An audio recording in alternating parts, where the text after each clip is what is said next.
Good afternoon, my name is Camden and welcome back to my channel. If you do not know, we are in the month of Ramadan right now, which is the month of fasting for Muslims around the world. Fasting for Ramadan is one of the 5 pillars of Islam, so it's very important to the religion. Fasting goes from sunrise to sunset every single day for the entire month, and during that time you cannot eat or drink or smoke or curse or a lot of other things, so it is pretty difficult.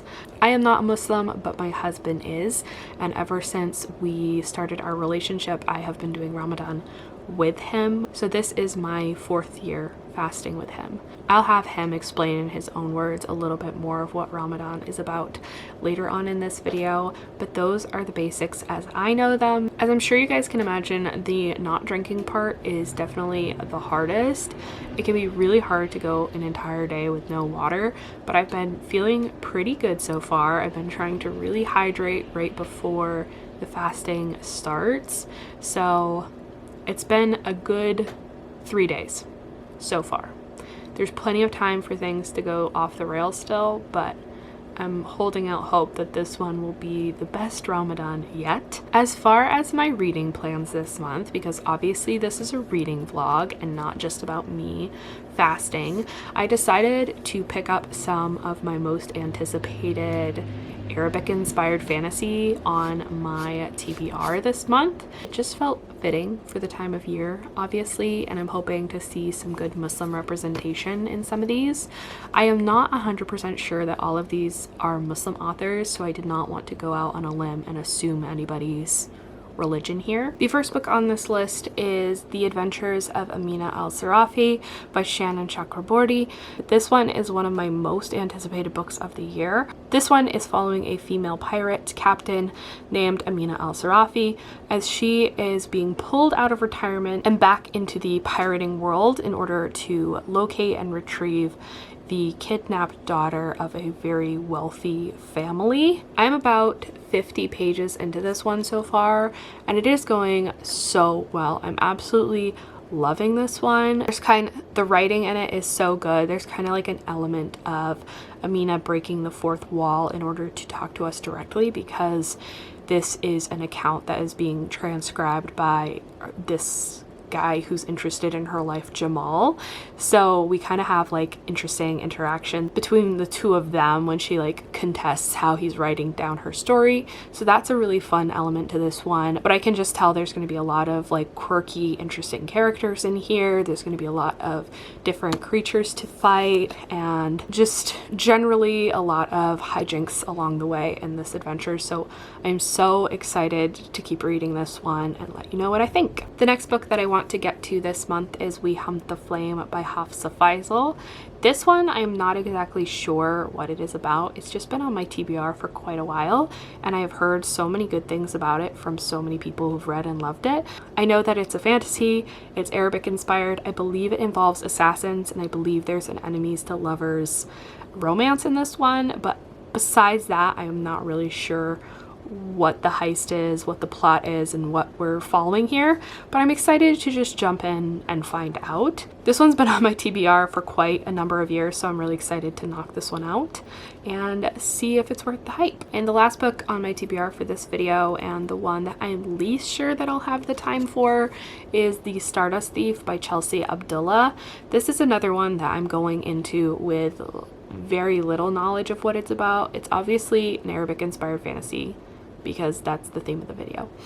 But I believe this one has to do something with the story of Ali Baba and the 40 Thieves, and I think we're following a character who is a thief, but I could be wrong. Either way, I'm really hoping to make time for this one in this video, but the other 2 are like 400 plus pages, so I'm not really sure I'll have time for all 3 of these, but I'm really hoping to.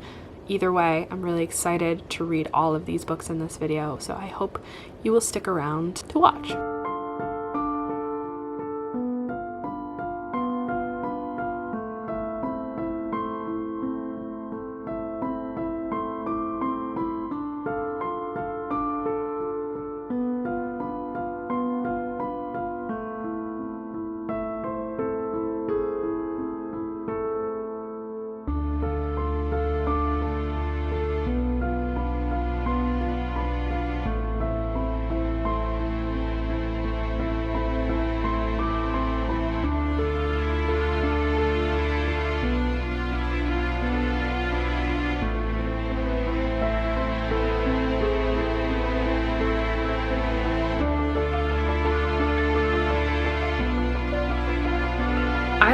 so jaundiced in this lighting. I hate it. Hello, I'm here to make a snack with you. We already had fatur, but it's like 11 o'clock and I'm ready for a snack. Most of the recipes that I show you on my channel are recipes that I found on like Pinterest or TikTok or something, but this one is actually one that I invented myself. I made this for the first time last Ramadan and it was so good, but I really haven't made it again since last Ramadan, so now's the perfect time.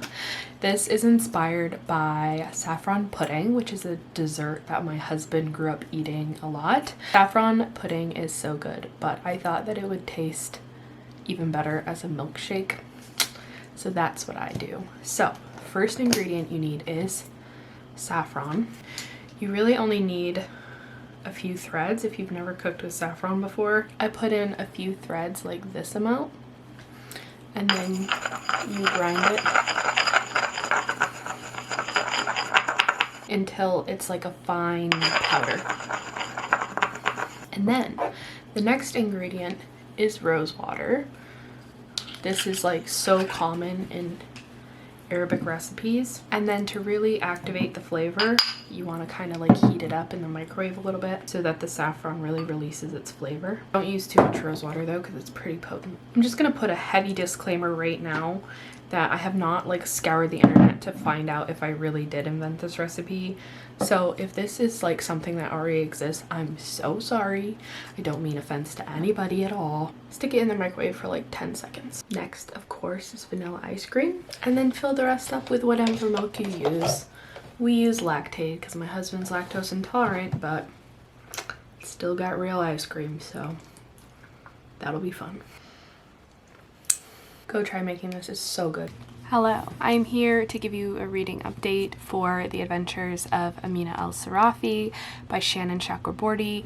I am about 200 pages into this book so far, and I am absolutely loving it. I would go as far as to say that this book is perfect. Obviously, I'm only about halfway through and there are like 200 and some odd pages more to go, but I would venture out on a limb and say with 98% certainty that this is going to be a 5-star book for me. It is so good. The pacing in this novel, so good. There's never a dull moment. There's never a moment where I'm like, I'm bored, I'm struggling to get through this, I want to put it down. Granted, I'm struggling to find time to pick it up because fasting makes me so tired and I have like zero energy, but when I do pick it up, I have a hard time putting it down. I've gone to bed like an hour later than I meant to multiple nights while reading this, so I am really loving the process of reading this. I love our characters, how the author has made such distinct personalities and jobs for them to complete within this quest. I'm really loving the entire course of the adventure that we've been set on in this book. I feel like there's quite a variety and different struggles and obstacles and enemies that we've faced so far. Everything from Jinn to a Frankish mercenary to the original woman who set them on this mission, to sea monsters, to everything in between. It feels like we have such a good variety. I often struggle a bit with quest books because I feel like it's always one thing right after another and there's never enough downtime in between for us to really get to know our characters because they're fighting a monster on every page. This book does not do that. I feel like it does a really great job of showing us downtime in between each kind of action sequence to see our characters interact with each other, to see relationships get built and rebuilt, and that we're taking a lot of time to explore the backstories of each of the characters to get to know them and their pasts as well. And so I'm really loving this book. I think everything about it has been perfect for me so far. I am also personally really enjoying the way that the religious aspects are handled in this book. I think we see a lot of struggle in Amina with remaining true to her beliefs and staying strong in those beliefs, and also dealing with a lot of human compulsions that she definitely gives into sometimes and sins that she just cannot give up. I personally think this does a lot to humanize her and make her relatable, but I can see how for some people this might be offensive. So I have not really looked online to see if anyone's talking about that aspect of the book, but definitely if you're going into this looking for like an upstanding Muslim character, you probably should look elsewhere, because again, she is like a pirate, so she's not going to be perfect for sure. She's a criminal, she commits crimes, she kills people, but she does feel bad about it at least. So there is that. Anyway, I'm hoping to bust through the rest of this book this weekend. Maybe it will take me 2-3 days, I'm hoping. So hopefully the next time I check in with you, it will be the final update on this book. Do you mind? That always happens. The loudest car. The loudest car or a motorcycle has to go by right as I start. So, what is Ramadan? Holy month of Ramadan is a month in the Arabic calendar. Is the holy month that the Quran was revealed in. And we fast for 30 days, or the whole duration of the month, whether it's 30 days or 29 days. And the fasting is from sunrise to sunset. What is the point of the fasting? Definitely there are a few points. Something that would come to mind is it's a test for your relationship with God. Would you put God first over your desires? We love eating, we eat every day, we drink throughout the day. These are two big blessings that we have. Here's the question: can you give them up for a few hours? Another thing would come to mind is sometimes our desires be in control of us. You love coffee and you love to start your day with a cup of coffee. That would be me. Yes, and then what if you can't have that? Not this morning, not the next morning, not this, for 30 days. Will you get really angry? Will you give up? Will you, if you do that, it means maybe that gift that you have is in control of you. Mm-hmm. And month of Ramadan is a chance to kind of prove that you are in control of these desires. It's kind of like the concept of like when you're put under pressure, the real you comes out. Right. Your true colors are coming out. Right. And under pressure, you're not a kind person. That's something you need to work on. Definitely. Ramadan does put you under a lot of pressure. And at the same time that you're hungry and you're thirsty, you need to still be kind to people. You still need to be generous. You need to be patient. Doing all these things while on an empty stomach can be very challenging sometimes. So this is like my favorite point that you've ever brought up to me about Ramadan is gratitude, and also that this is not an option for all people. Not everyone is able to eat all the time. True. And this is something that if you are giving at the end of the month, which is encouraged, you're supposed to donate. Yes. Then this is something that may help you give more, knowing how much someone has to go through in their day-to-day life and they don't have a choice. This is not their Ramadan, this is their everyday. Definitely. Ramadan does teaches you to feel for the people in need. And like I always ask myself, like, have you helped anyone in the past 30 days? And if you did, how often you did it? Mm-hmm. Because like you said, like we're fasting, and yes, we're like even with us fasting and being hungry, once the fasting break, we have a lot of food. There are people that they have meal now and they don't know when is the next meal. Mm-hmm. Is it going to be tonight? Is it going to be tomorrow? Is it going to be the day after? Mm-hmm. Definitely Ramadan teaches you to be generous, kind, and also giving. What is the hardest part of Ramadan for you, and like what is the best part for you? I always say, like, Ramadan is not just a physical challenge, it's a mental challenge too. I feel after 15 days, like after the first half, I'm like mentally challenged. Like I'm exhausted mentally from being hungry, from being on time with everything. You have to eat at this time and you have to eat before before the fasting starts, and we have to eat right when the fasting starts, and you have to have a meal in between. So like it really schedules your life. Having to do that for a while, sometimes, especially if your life is not like that, can be mentally challenging. As for the best part of Ramadan, I think is completing it. Completing it is always like a happy moment that you really accomplished something. It's just a month of blessings. Like you will get good news, you will get sometimes things that you don't expect. Just you get some gifts during Ramadan, or like happy news, or like maybe your life is not gonna be as tough. It's just like, I don't know, just I personally feel like Ramadan is like kind of puts a cover on you from the stress of life for 30 days. What would you say is like the biggest difference between fasting for Ramadan now that you're in the States versus fasting for Ramadan when you were living in Bahrain? Definitely there is a big difference. And Bahrain, like when Ramadan starts, like work shifts get adjusted, school hours gets adjusted to accommodate for people.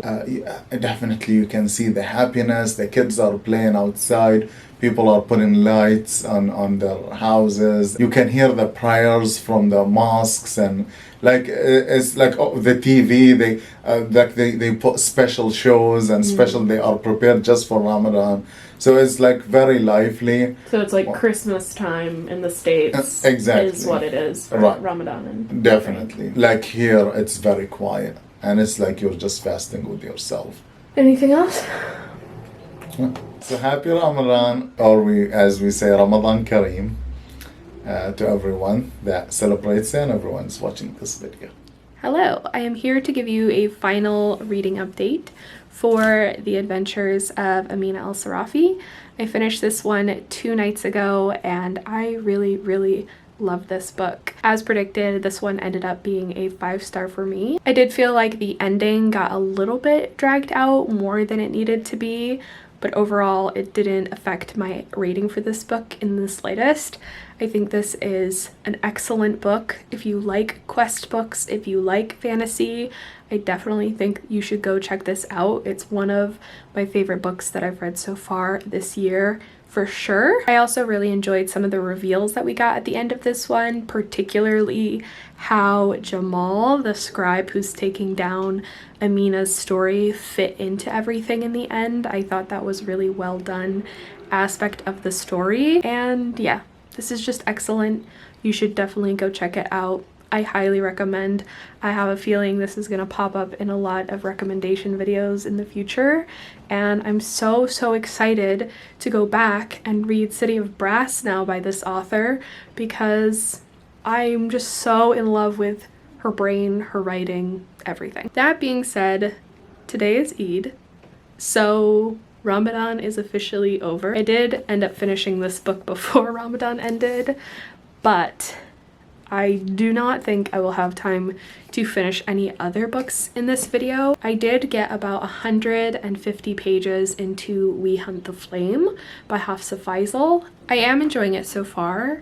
I started off by trying to listen to the audiobook of this one, but the narrators of it were very British, and the pronunciation of some Arabic words was not correct, and it was really throwing off my experience. I found myself having a hard time getting into the story because of the narrators, so I ended up returning that one to Audible and picking up the book. And obviously this book is like 530 pages, so it's gonna be a little while before I finish it. I don't think I'll have time to finish it in this video, but I am hoping to finish it by the end of April or sometime in May. However, I would like to give you some of my thoughts on it so far. I did feel like the first 100 pages of this one was very exposition heavy. I felt like there was no action going on the page because the author was trying to spend so much time delving into backstories. To compare it to Amina al-Sarafi for just a second,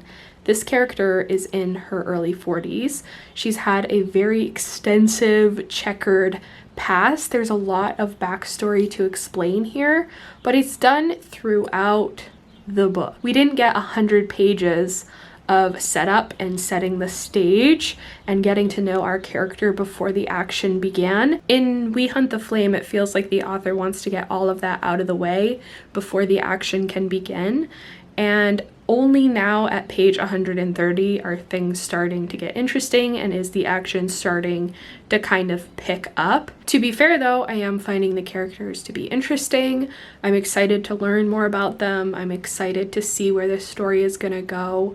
I don't feel like I fully have grasped exactly what is going to be happening in this plot, even 130 pages in, but I'm excited to see where the story goes. I just wish that we had kind of hopped straight into the action and learned these necessary details about who our characters are and where they're coming from as the journey went along, but that is the author's choice and I guess I have to live with it. I was really hoping to finish more than one book in this video, so I do apologize, but hopefully in either my April reading journal wrap-up or my May reading journal wrap-up, you'll be able to hear my final thoughts on We Hunt the Flame. And thank you guys so much for watching this video. I hope you enjoyed, and I can't wait to see you next week with my April reading journal wrap-up. Please like this video, subscribe, comment down below, let me know if you fasted for Ramadan or not, and I will see you all with a new video next week. Goodbye!